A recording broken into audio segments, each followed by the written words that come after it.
এই বিষয়ে একটু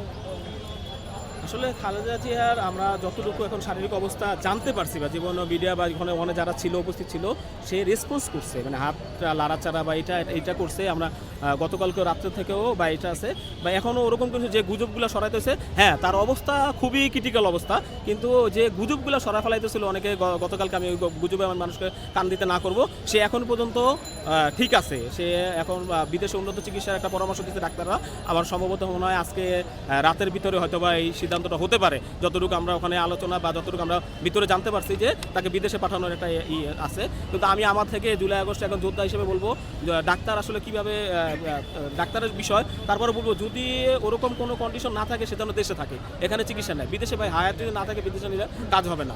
বিদেশে নিয়ে কাজ হবে না। কিন্তু আমরা চাই যে আমাদের এই যে এই আপসীন নেত্রী অন্ততপক্ষে যেন দেশের বুকে নিঃশ্বাস ত্যাগ করে, যদি সে হায়াত না থাকে এই দেশের মাটিতে যেন সে ই করে, এটা আমাদের একটা ইচ্ছা এবং আশা যেরকম। আর যদি ডাক্তার ভালো বলতে পারে, যদি হ্যাঁ আল্লাহ তাআলা তার হায়াত রাখে বা ডাক্তার যদি মনে করে যে না এই কন্ডিশনটা বিদেশে গেলে ঠিক হবে এই কন্ডিশনটা, তাহলে বিদেশে পাঠানো উত্তম।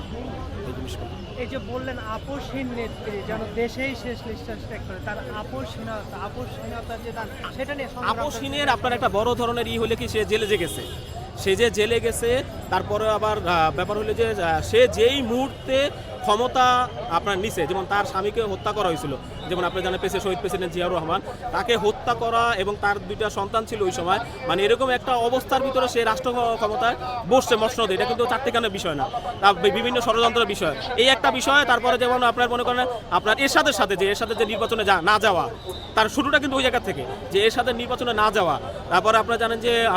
90-এর যে গণঅভ্যুত্থানে যে তার ভূমিকা, তারপরে হচ্ছে সে ক্ষমতা আসা, তারপর আপনার যে এই যে 17 বছর এই যে হাসিনার সাথে কোনো আপোষ না করে, যে সে আপোষ করে যদি নির্বাচন করতো আমাদের এই 24 হতো না। সে যদি খালেদা জিয়া যদি আপোষ করতো তাহলে আমাদের এই নির্বাচন হতো না, সে